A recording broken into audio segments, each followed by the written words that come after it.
কালো ছায়াকে খতম করা পর্যন্ত আমাদের লড়াই, ছাত্র শিবিরের লড়াই অব্যাহত রাখতে হবে। বক্তব্য রাখছেন আজকের সদস্য সম্মেলনের সংগ্রামী প্রধান অতিথি ডক্টর শফিকুর রহমান।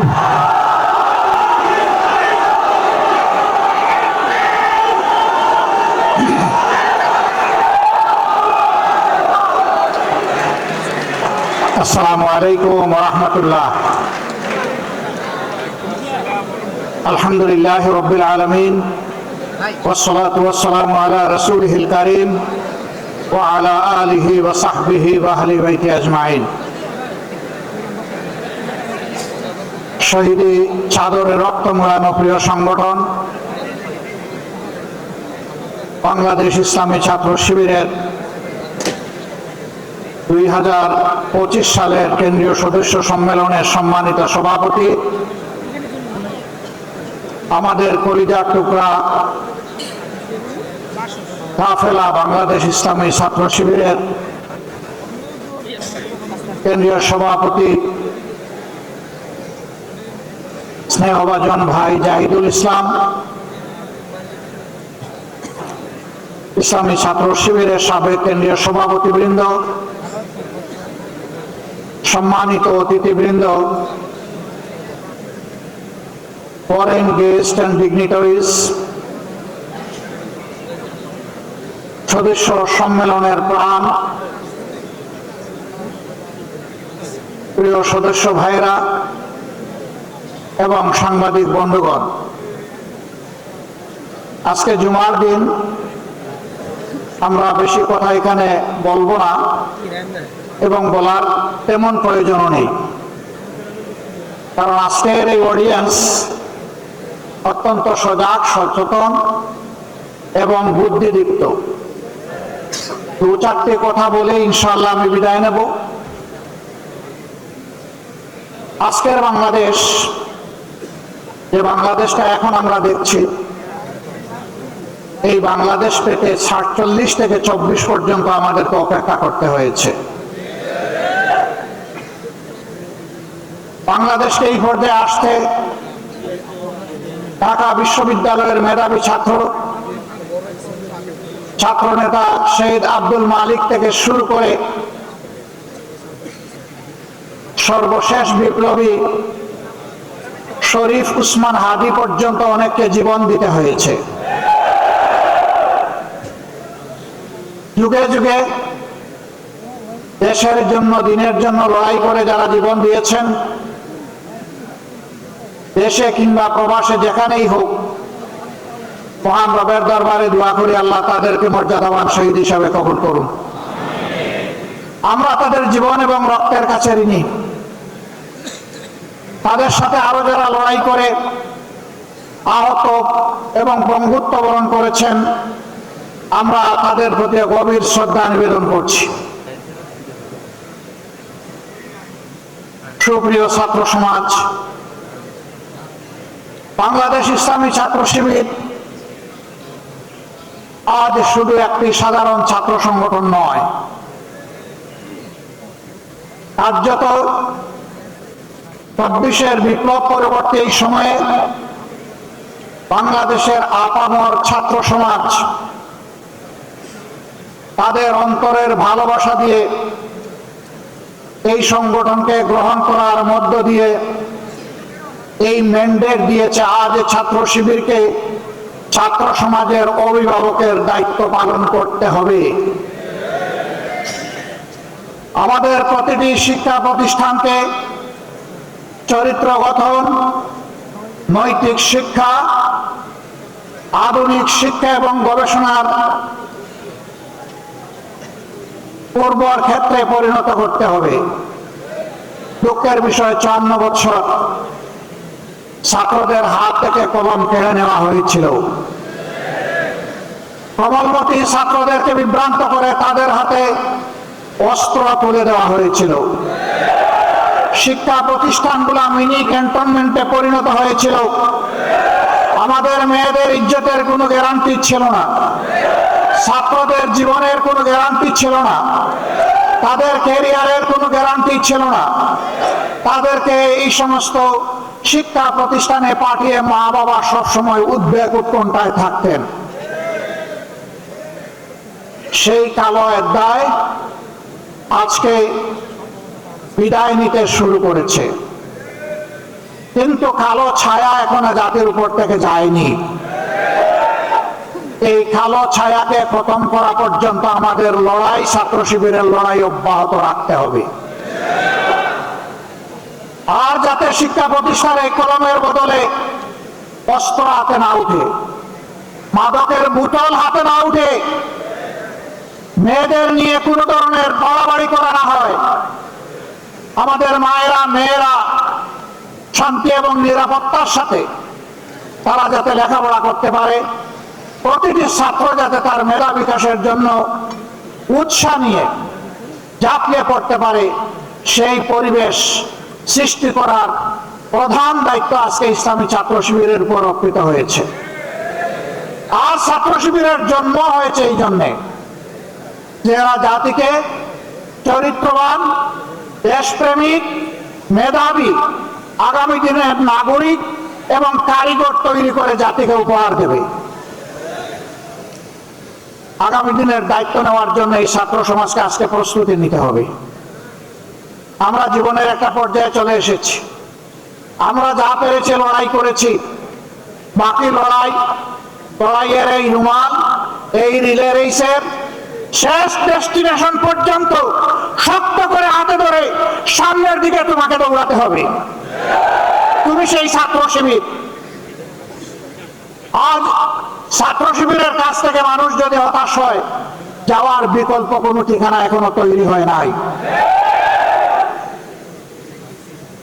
এটি ছাত্রীদের আস্থার ঠিকানায় পরিণত হয়েছে আল্লাহর অশেষ মেহেরবানিতে। এই সম্মান, এই দায়িত্ব উপলব্ধি করে ছাত্র শিবিরের প্রতিটি কর্মী সমর্থককে নিজেদেরকে গড়তে হবে এবং তার সহপাঠীদেরকে গড়ার জন্য দায়িত্ব নিতে হবে। আমরা দেখতে চাই আর কোনো শিক্ষা প্রতিষ্ঠানকে, কোনো শিক্ষককে অপদস্থ করা হবে না, বরঞ্চ ছাত্র এবং শিক্ষকের সম্পর্ক হবে পিতা পুত্রের সম্পর্কের মতো। আমরা সেই পরিবেশটাই দেখতে চাই। অতীত দিনগুলোতে অনেক বেদনাদায়ক দৃশ্য আমরা দেখেছি। এই কাজ যারা করেছেন তারা নিন্দিত হয়েছেন। আবার এই কাজের পুনরুত্থান বাংলাদেশের ছাত্র সমাজ বরদাস্ত করবে না। প্রিয় শিবির, তোমাদের কাঁধে অসংখ্য শহীদের লাশ,